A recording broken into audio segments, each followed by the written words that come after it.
Assalamualaikum. Okey, selamat datang ke channel Hebat TV sekali lagi. Salam sejahtera kepada rakan-rakan yang bukan beragama Islam. Okey, pada hari ini saya nak share sikit sebanyak review menggunakan kereta Toyota Yaris ni. Setelah menggunakannya hampir lebih kurang setahun penggunaan. Mileage setakat ni, sekejap saya check, lebih kurang 20, sekarang dah 20,312 km. Jadi disebabkan PKP pada tahun 2020 ni memang tak banyak boleh berjalan. So masa PKP tu kebanyakan kereta ni kita parking je lah. Dan satu lagi saya ada kereta satu lagi. Jadi bergilir-gilir lah. Sekejap pakai kereta ni, sekejap pakai kereta satu lagi. Pertama sekali apa yang saya nak share berkenaan dengan dia punya fuel consumption lah. Ramai yang nak beli kereta segmen B ni, biasanya diorang sensitif bab fuel consumption. Sebab kereta ni memang dia menekankan dia punya eco punya ni lah. Jadi dia macam dia bukan ke arah performance car lah senang cerita. Sebab dia lebih kepada nak menjimatkan bahan api, nak jimatkan petrol. So kalau kita isi full tank, biasanya kalau RON 95, biasanya dulu saya suka pakai RON 95. Biasanya dalam RM50, RM50 lebih macam tu lah untuk full tank. Sebab dia kapasiti kalau dalam bentuk liter, 40 liter untuk penuhkan satu tank. Jadi bila kita penuhkan satu tank tu, saya biasa bila saya pergi pump minyak, memang saya suka full tank terus. Saya suka full tank sampai nozzle tu dia trigger kan, tak macam tu. Dan sebenarnya dia boleh isi banyak lagi sebenarnya. Jadi kita tarik sikit nozzle tu, lepas tu kita picit sikit sampai dia dekat-dekat nak melimpah macam tu lah. So saya selalu isi macam tu. Biasanya kalau full tank RON 95 memang tak lagi lah 500 km lah. Kita boleh berjalan dengan keadaan kebanyakannya saya pakai mode yang normal lah. Yaris ni dia ada 3 mode. Eco mode, lepas tu kalau yang standard kita on je engine, dia pakai normal mode lah. So kalau kita nak nak rasa ada power sikit, kita boleh tekan sport mode. Okay, so bila kita compare dengan RON 97, so kalau RON 97 beza dekat-dekat RM10 je lah macam tu. Tak beza banyak pun. Kalau dengan keadaan sekarang punya harga kan, sekarang Disember, dia dah masuk Disember 2020 kan. Berapa RM1.91 ke RM1.92 kalau RON 97. So kalau selalu saya isi dekat dalam lebih kurang RM60 macam tu full tank. So kalau macam tak merembat sangat, biasanya boleh pergi around 550 km lah. Anggaran dia macam tu. Tapi biasanya kalau saya pakai RON 97 ni, biasanya saya macam bila saya isi je RON 97 tu, biasa kita nak bawa macam tak ada rasa nak bawa macam eco ni sangat. Dia terasa sekejap nak tekan sport mode, kan. Sebenarnya dia punya body Yaris ni agak ringan. Jadi macam sedap jugalah kalau kita nak kejar-kejar kereta Myvi tu kan. Okey. Okey, ni masih berkenaan dengan minyak. Okey, sorry gegar-gegar sikit sebab kawasan ni jalan tak apa cantik. Okey, masih lagi berkenaan dengan minyak. Misal katalah saya cara pembawaan tu, saya suka tekan sport mode tu. Sport mode tu sebenarnya beza minyak dia tu tak lari jauh mana lah sebenarnya. Kalau full tank tadi RON 95 boleh pergi 500 kilo. Kalau kita selalu main sport mode macam tu, katalah lebih kurang 30% daripada pemanduan full tank tu kita pakai sport mode. Sebenarnya sport mode ni memang tekan sampai habis lah, 18, 19 macam tu. Biasanya dia akan lari beza dalam sekitar 50 km lah macam tu. So mungkin biasa boleh dapat 500 km, tapi bila dah selalu main sport mode ni, dia akan drop lah jadi 400.5, 430, macam tu lah. Tinggal sebab lagi-lagi kalau kita drive dekat kawasan bandar, banyak traffic jam kan, banyak idle, pergi kedai, berhenti tunggu bini masuk kedai kan. So kalau banyak idle macam tu, sebenarnya walaupun dalam keadaan start stop macam tu, dia sebenarnya minyak dia tak rabak sangat lah. Sebab saya bila masuk dalam grup-grup Facebook yang kereta lain, kadang macam diorang cakap macam Saga ke apa ke tu, kalau banyak jam apa semua, diorang kata dalam 300 lebih kilometer je diorang boleh dapat. Tapi kalau Yaris ni, orang kata senang-senang lah, 400 km ke atas, so far memang boleh dapat lah, memang tak ada masalah. Kalau macam korang jenis merembat kau-kau pun, dia tak ada lah, tak ada rabak kan. Sebab dia engine NA kan, dia tak ada turbo apa semua. So tapi efek dia bila dia dia punya setting dia kan ke arah menjimatkan minyak. Jadi memang dia agak lemah lah sebenarnya, daripada segi power kan. Kalau kita tekan tu, lagi-lagi dia menggunakan kotak transmisi CVT. CVT ni dia macam dia kan mengaum dulu baru dia pergi kan. Responsif dia tu agak kurang lah berbanding dengan kotak gear yang biasa tu, yang auto yang biasa, ataupun kebanyakan kereta performance dia pakai DCT kan, dual clutch transmission. Alamak, ada polis. Gua tak pakai ni atau dia.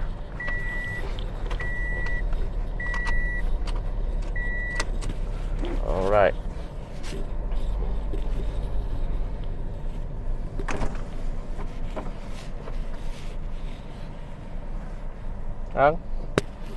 Okey. Lupa pula pakai tali pinggang. Alright. Kita sambung. Alright. Okey, apa tadi so kotak gear CVT. So kita masuk pula kepada point yang kedua lah. Kotak CVT dia dia virtual, dia panggil virtual speed. Virtual 7 speed.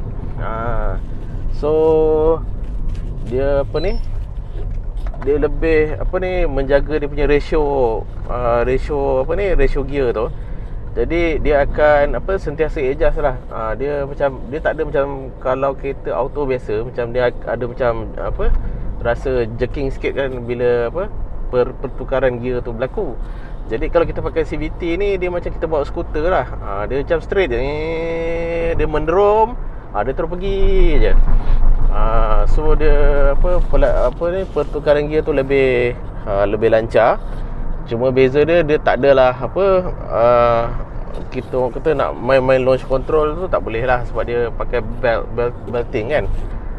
So untuk kereta-kereta CVT ni dia tak sesuai sangat lah nak main pick up ni apa semua. So tak boleh nak kalau nak kejar-kejar kereta orang ni pun, orang kata biar daripada rolling start lah. Tak boleh daripada berhenti tu kau tekan henjut terus. Memang takut dia punya belt tu slip, memang kena overhaul lah cerita dia. Gearbox ni. Jadi karakter gearbox CVT ni, dia orang kata dia agak manja lah. Kalau siapa-siapa yang bawa kereta Proton tu kan, dia pakai CVT dari Punch tu kan. So biasanya dia orang kata ada CVT lag. Dia macam lemau sikit lah dia punya responsif tu. Responsif lemau, jadi dia sensitif lah, senang rosak lah senang cerita. Tapi daripada segi penggunaan saya tengok review video overseas, dia orang kata macam Toyota punya CVT ni okey lah, boleh tahan sikit lah compare dengan jenama lain. Tak adalah macam senang sangat rosak apa semua, boleh menarik nafas lega lah. So itu untuk apa, untuk dia punya ni lah, gearbox. So gearbox ni hati-hati, jangan duk lenjan-lenjan sangat lah. So kita bawa kereta Yaris ni dia lebih kepada chill je, relax, main jangan main pick up lah, jangan main pick up. Main apa, long lah. So lagipun yalah, kereta ni dibina untuk kita cruise secara santai. Sebab itulah kita nak masuk kepada poin yang ketiga ni, daripada segi dia punya handling dan absorber dia tu. Sebab ramai pembeli-pembeli Yaris yang berjiwa muda ni, kebanyakan yang geng-geng muda ni bila dia beli je Yaris ni, dia macam rasa menyampah lah bawa kereta ni, macam membuai sikit kan. Sebab dia punya absorber dia agak lembut. So dia agak lembut, sebab dia untuk memastikan comfort level kita tu dengan jalan-jalan Malaysia ni, Toyota dia dah faham karakter jalan kat Malaysia ni memang tak berapa bagus. Jadi dia setting absorber suspension Yaris ni, dia macam untuk kesesuaian jalan-jalan dekat Malaysia ni lah, yang berlubang-lubang, bergelombang, berlopak-lopak ni semua kan. Jadi bila kita drive kereta Yaris ni, jadi dia macam kita tak adalah rasa macam orang kata macam terlambung-lambung. Sebab body kereta ni dia ringan, body kecil. Kalau absorber tu keras, dia macam melambung-lambung lah. Macam you all bawa Myvi ke, bawa Azia ke contoh kan, dia rasa macam bila jalan kat bumper pun rasa macam tak best kan, macam terlambung kat situ kan. So kalau macam perasan kalau kat taman-taman perumahan, biasanya bonggol-bonggol bonggol-bonggol yang kecil tu kan, itu kan sakit hati gila kalau nak lalu kat situ kan. So dia kecil, tajam. So kalau kita bawa kereta Yaris ni, dia macam absorber dia tu boleh menyerap hentakan dengan sempurna lah. So orang kata tak adalah nak betul-betul slow, nak kena macam kereta yang lowet-lowet tu kan, nak kena serong lah apa semua, tak payah. Gedah je. Macam setakat kalau you all tengok YouTuber lain yang buat review pasal kereta Yaris ni, biasanya diorang akan tekankan dekat comfort tu lah. Dia macam seolah-olah feel kita bawa kereta konti lah, lebih kurang feel dia. Sebab dia macam relax je, dia macam terasa kedap. Dia punya suspension lah senang cerita. Suspension dia macam bawa kereta besar tau. Kalau kita bawa kereta segmen D, body dia berat. Jadi macam bila kita body dia berat, besar, sebab besi dia padu apa semua kan. So macam kita bawa dekat kawasan tak rata, macam dia sedap je dia punya dia punya handling dia tu. Dia punya suspension dia tu. Tapi bila Toyota dia setting untuk comfort ni, dia akan compromisekan you all punya performance untuk body rolling tu lah. Sebab dia agak tinggi juga setting dia punya absorber dengan spring tu. Jadi bila yang berjiwa-jiwa kelajuan ni nak layan lap, kawasan-kawasan berselekor, dia ada body roll tu tinggi sikit lah. Dia macam macam rasa membuang. Ada yang cakap macam macam sampan sikit lah kan. Tapi dia macam tak ketara sangat lah, boleh lagi. Sebab kalau saya tukar sport mode, dia punya ni boleh tukar manual kan, dia punya gearbox kan. Kalau kita lenjan 18, 19, kalau dekat highway okey, saya tak rasa isu. Tak ada rasa isu, sebab dia punya kalau macam jalan straight tu okey lah, tak ada masalah. Tapi kalau selekor, you all hati-hati sikit. Memang dia macam terasa sedikit membuang lah. Jadi ada rakan-rakan di luar sana yang mengesyorkan kita pasang anti-roll bar tu. So diorang kata ada sedikit ada sedikit penambahbaikan lah kalau kita pasang anti-roll bar tu. So dia ada beberapa stage kat situ kan. Ada yang jenis apa, contoh apa, ultra racing apa tu semua lah. Itu saya tak pernah try lagi pasang. So tak boleh nak review pasal tu lah. Okay, pasal suspension semua okay. Okay, untuk kalau macam variant pula, variant ni yang saya pakai ni variant spec apa, Yaris G. So yang G ni dia dah didatangkan dengan sport rim size 16. So sport rim size 16. Tapi ada juga kawan-kawan kita yang tukar, bila dapat je kereta dia selamba je apa, terus tukar apa, sport rim size 17, 18 pun ada. So dia akan nampak lebih cantik lah kat situ. So bila pakai sport rim 17 ataupun apa 18 yang lebih besar, so you all kena cari tayar yang apa, yang nipis sikit lah dia punya profile dia tu kan. Tapi saya maintain je yang ni sebab yang original punya size. Sebab so far kawasan yang saya duduk dengan kawasan office saya tu, dia punya jalan memang rabat. So kalau saya pakai apa, tayar yang size 45 ke 40 yang nipis-nipis ni, so banyaklah yang lalu kawasan macam ni, tayar tu senang pecah.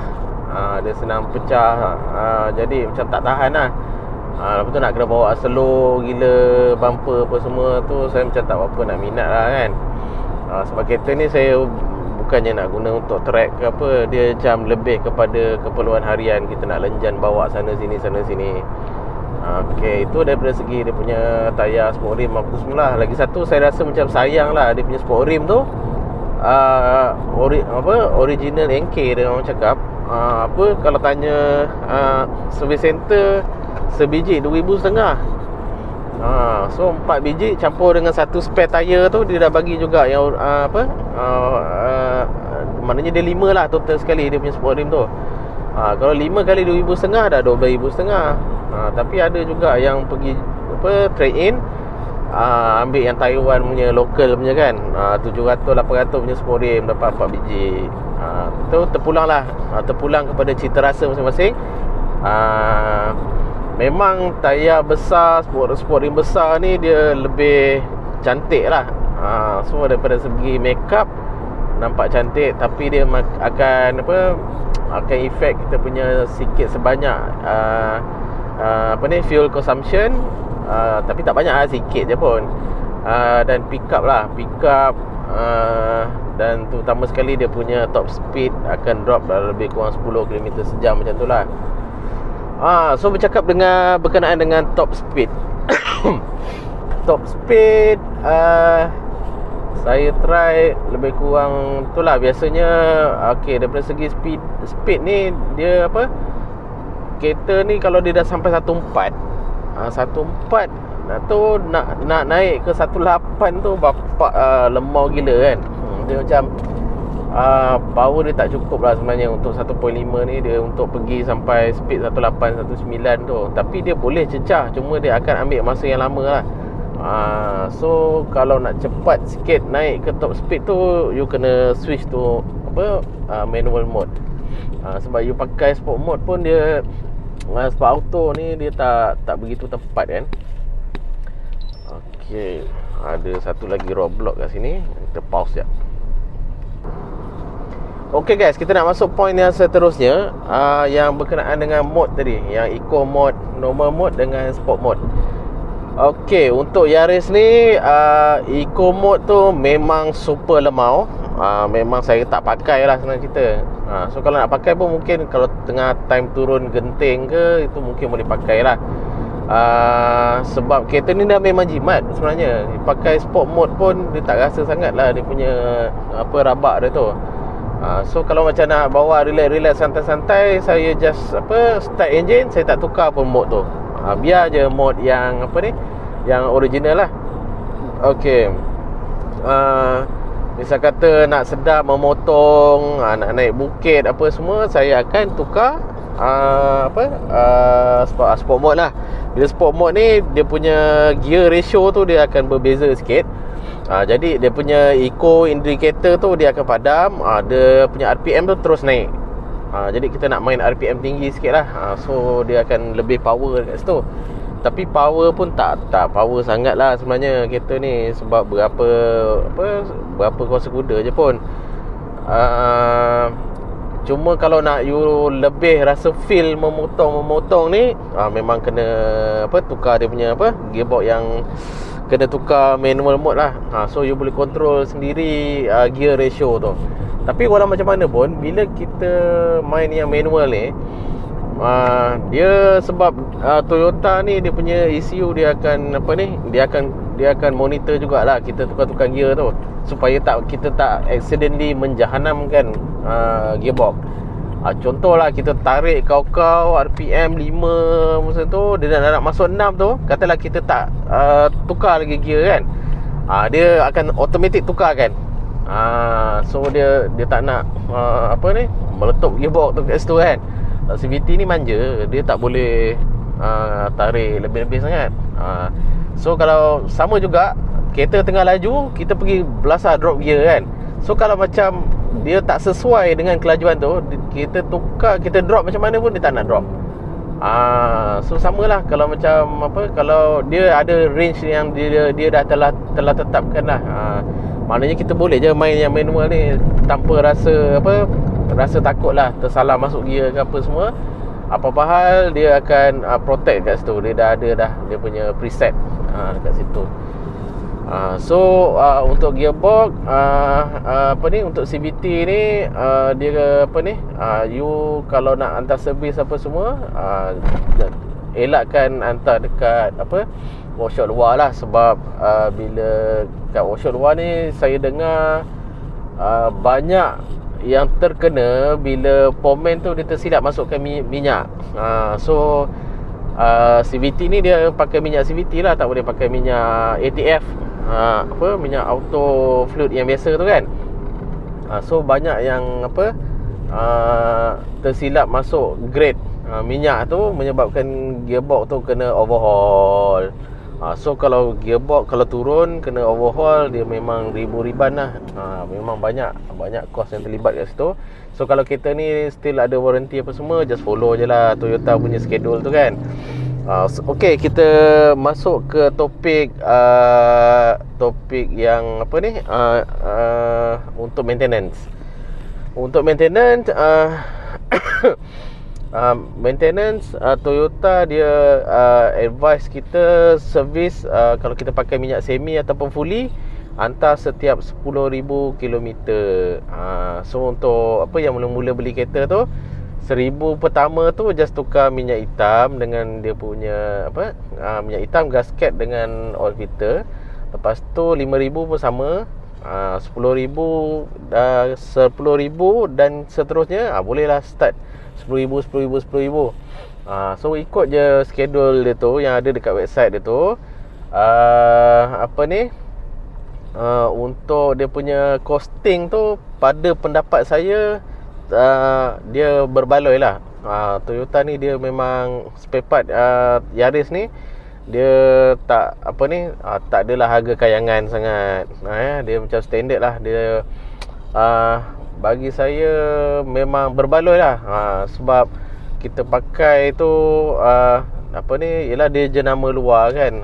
Tapi dia punya at the same time, dia tak ada isu-isu spare part, tak ada masalah part-part ni semua tu tak ada. Jadi harga pun okey, layanan pun so far so good lah, tak ada masalah. Okay, so itu daripada segi maintenance. Daripada segi warranty, sorry cakap cepat-cepat sikit sebab kita nak bagi video ni tak terlalu panjang kan. Setahun punya pengalaman nak share ni. So daripada segi warranty, Toyota Yaris dia diberi 5 tahun warranty, 5 tahun warranty, unlimited mileage. So memang memang sesuai lah untuk korang yang guna untuk sebagai kuda tunggangan harian, untuk lenjan kau-kau dia punya mileage kan. Dia tak kisah unlimited mileage ataupun 5 tahun 5 tahun lah, 5 tahun. So sebenarnya kalau macam saya ni sekarang ni, kita boleh pakai lebih kurang setahun dalam 20,000 ke 30,000 km sejam je. 30,000 setahun kilometer kan. So kalau katalah kita pakai 30,000 km kali dengan 5 tahun, 150,000 km. So sebenarnya banyak juga pengeluar di luar sana. Dia letak 150,000 ataupun 5 tahun kan, ataupun paling tinggi 200,000 kilometer. Tapi untuk yang ni dia tahulah, kalau nak guna lebih ke apa semua tak apa, mileage tu dia memang dia tak lock lah, unlimited mileage. Belasah je lah nak pakai. Kau nak buat Grab ke, nak buat hailing tu, jalan je, tak ada hal, tak ada masalah. Okey, daripada segi points yang seterusnya yang saya nak highlight ialah dia punya NVH lah. Daripada tahap kesedapan dalam kabin apa semua kan. Pendapat saya, dia punya dashboard apa semua tu okey, tak ada masalah rattling. Yang sebelum ni saya pakai Proton kan, bunyi sana bunyi sini apa semua, macam benda tu alhamdulillah lah dia tak berlaku lagi lah. Mungkin sebab kereta ni baru kan, baru setahun. Nak review pasal bunyi gegar-gegar ni apa semua, dia tak berapa tepat lagi lah. Tapi daripada segi pemanduan, kalau kita bawa laju, saya sebenarnya agak kurang puas hati daripada dia punya bunyi angin tu. Bila kita bawa atas 140km sejam tu, macam angin tu masuk ikut macam celah-celah bunyi dia punya bunyi angin tu daripada celah-celah pintu ni tau. Saya agak lah daripada celah-celah pintu ni, tak tahulah bunyi tu dia macam bunyi tu masuk daripada arah mana. Tapi dia tak adalah angin tu masuk, tapi dia macam bunyi tu, dia punya feel bunyi tu, dia still orang kata standard untuk segmen B punya kereta lah kan. Lain lah kalau macam kita bawa kereta segmen D ni, bawa 16, 17 pun tak rasa sangat dia punya angin kan. So kereta ni you all still akan rasa lah daripada segi angin, bunyi dia tu, noise dia tu. Kalau atas 14 tu kita dah rasa macam rasa macam bawa laju kan. Dah rasa. Okey. Apa lagi? Untuk yang dia punya aircon. Kita review sikit about aircon. Kalau aircon yang saya pakai ni Yaris Spec G, dia digital lah. So dia digital, dia auto panggil auto climate yang kita set dia punya temperature, nanti dia punya blower tu pandai-pandai lah dia setting kelajuan blower tu.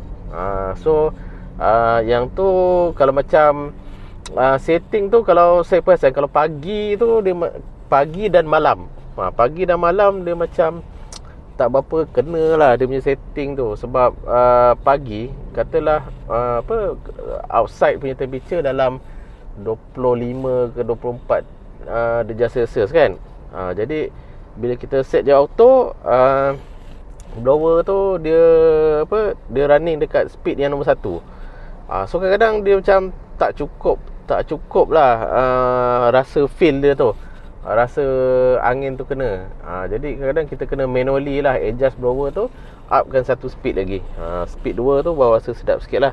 Biasanya kalau hari-hari biasa saya akan set temperature 25, 26 kalau bawa seorang. Kalau bawa ada passenger, bawa anak, bini apa semua, mungkin saya akan set 24 macam tu lah. Sama lah tengah hari pun okey. Sebab tengah hari pun tak payah nak set ni sangat. Sebab dia memang ruang kabin ni memang kecil.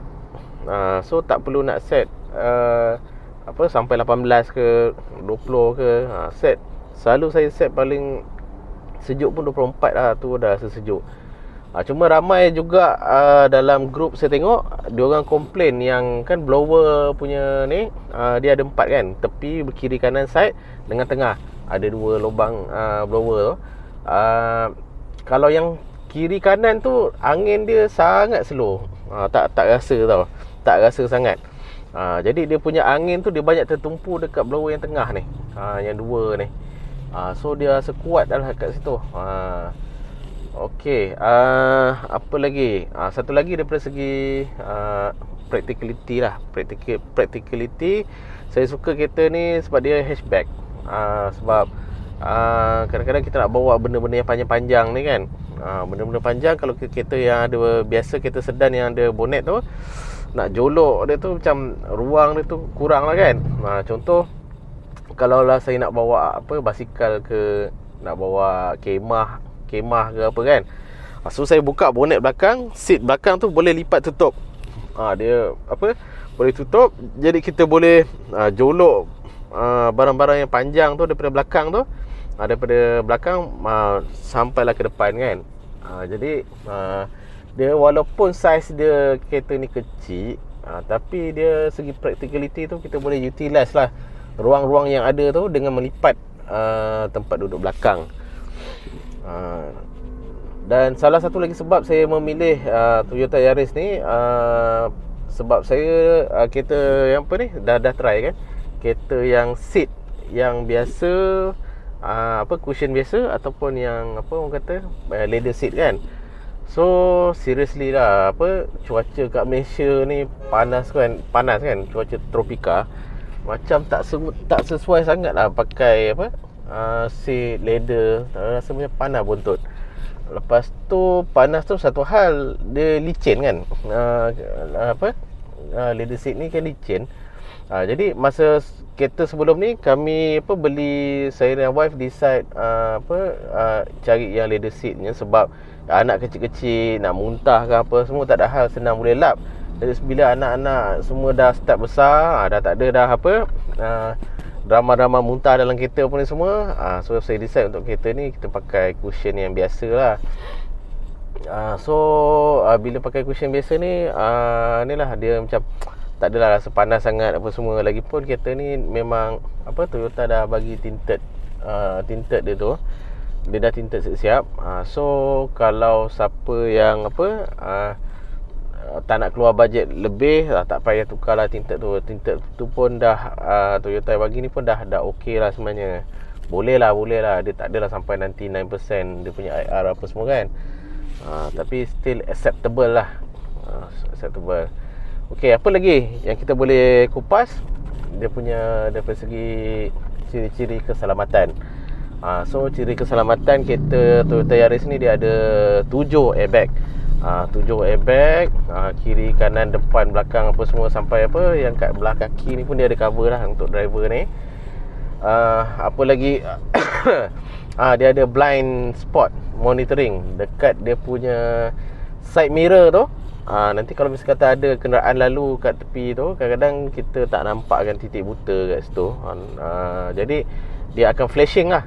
Dekat side mirror tu dia akan flashing. Ada juga kenderaan lain yang ada dia punya blind spot monitoring tu, dia bukan sekadar flashing, dia akan berbunyi tit kan. Tapi itulah bergantung kepada preference masing-masing lah. Macam saya lebih suka yang tak ada berbunyi ni, menyemak je kan, rasa macam semak je. Sebab KL kan, bawa motor lalu lalang, sekejap selit kiri, sekejap selit kanan. Kalau kita bawa kereta, sekejap bunyi tet pun rasa menyirap jugalah kan. So lebih baik dia saya lebih suka lah, lebih selesa feature yang macam ni. Dia sekadar flashing je. So dia bagi tahulah ada yang nak menyelit kat kiri, kat kanan ni kan. Begitu juga daripada kalau kita nak reverse kereta, kalau dia detect ada kenderaan lain di belakang tu, yang tu baru dia akan berbunyi. Dia akan bunyi titit kan. So kita nak reverse tu, kita akan lebih alert lah. Okay, apa lagi security yang kita boleh ulas, iaitu dia punya 360 camera. 360 camera, kita dia ada satu button kat sini, PVM ni. So kita boleh panoramic view lah. Kita boleh nampak seolah-olah kereta kita tu daripada atas. So kita nampak keliling dia, keliling kita ni, dia akan simulate kan kamera depan, belakang, kiri, kanan ni semua, supaya kita akan nampak 360 punya view. Itu yang kadang saya suka jugalah, sebab nak kita nak parking kat tempat-tempat yang sempit. Biasanya ni lebih feature ni baguslah, terutamanya kepada pemandu-pemandu wanita kan. So katalah pernah tak you all pergi dekat parking contoh macam tempat parking yang sempit, contoh dekat hospital Kuala Lumpur tu. So kalau kita nak naik parking tu, dia punya side tu ngam-ngam je kan. Kadang-kadang saya tengok dekat dinding-dinding tu banyaklah kesan-kesan scratch kat situ.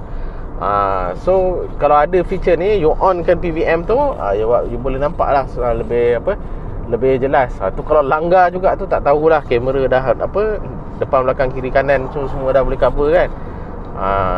Okay, satu lagi feature yang saya suka kat situ, dia ni lah, dia ada HSA, Hill Start Assist.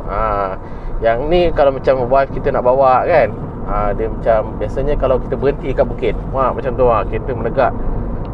So kalau macam lagi-lagi lah, kalau orang dulu-dulu kan, kita ambil exam, kita ambil lesen kereta kan, kalau kat JPJ tu, inilah part yang paling digeruni. Nak berhenti dekat bukit, nak start tu, kereta manual kan, nak balance kan clutch tu, so selalu terundur ke belakang. Kita punya lesen tu kena repeat kan. So jadi untuk kereta-kereta yang moden zaman sekarang ni, benda tu nightmare tu sudah tidak ada lagi lah, dah tak berlaku lagi lah. Sebab kalau macam in fact kalau macam kereta-kereta yang lama, walaupun kereta auto, bila kita lepas je minyak dekat bukit tu, dia akan terundur juga. Tapi yang ni dia macam kita masuk kan gear D kan, jadi kita bila lepas je brake, dia akan hold beberapa saat lah, untuk kita dia takkan terundur. So kita just tekan minyak dan terus dia boleh pergi. So sangat bagus lah kat situ. Tak adalah orang kata kereta, contoh kereta di belakang tu terlalu dekat kan, terlalu hampir, takut terundur, terlanggar kereta belakang. So tak adalah isu-isu yang macam tu. So antara bonus-bonus yang lain ialah inilah EBD EBD lagi yang traction control tu traction control ni biasalah dia akan balance kan kita punya traction antara tayar depan, belakang, kiri, kanan ni semua. So kalau macam jalan-jalan yang licin, tengah seleko-seleko apa semua, bila ada tayar yang terlost control kat situ, dia macam automatic lah, pandai-pandai lah dia balance kan kat situ. Ni macam nak mengelakkan kereta daripada skid lah. So yang standard yang sekarang ada lagi, macam ABS tu tak payah nak story pun tahulah kan. Semua orang tahu ABS ni dah memang jadi common security features dalam semua kereta sekarang kan. Apa lagi yang boleh diulas? Banyak sebenarnya dalam masa setahun pakai ni yang nak di-share kan. Ini setakat yang saya boleh ingat lah, boleh ingat dan boleh saya ceritakan secepat mungkin supaya boleh sampai dalam video yang ringkas ni. Okay, so far itu saja. Mungkin kalau saya teringat lagi ada apa-apa benda yang boleh saya highlight, mungkin saya akan sambung dalam part yang kedua lah. Video yang part kedua. Okey, terima kasih. Sekiranya anda ada apa-apa soalan, siapa lagi yang masih berada dalam mode CCTV, belum decide nak beli Yaris ke, beli Jazz ke, beli Myvi ke apa semua, boleh komen dekat bahagian bawah, tanya je apa-apa soalan. Nanti saya boleh buat the next video, jawab apa-apa persoalan anda berdasarkan pengalaman saya sendirilah selama setahun menggunakan kereta ni. Kita cuba jawab sebaik yang boleh. Okey, terima kasih kerana melihat video ini. Sila like, share, subscribe. Okey, dan jangan lupa tekan butang loceng untuk menantikan video yang seterusnya. Sekian, terima kasih. Assalamualaikum.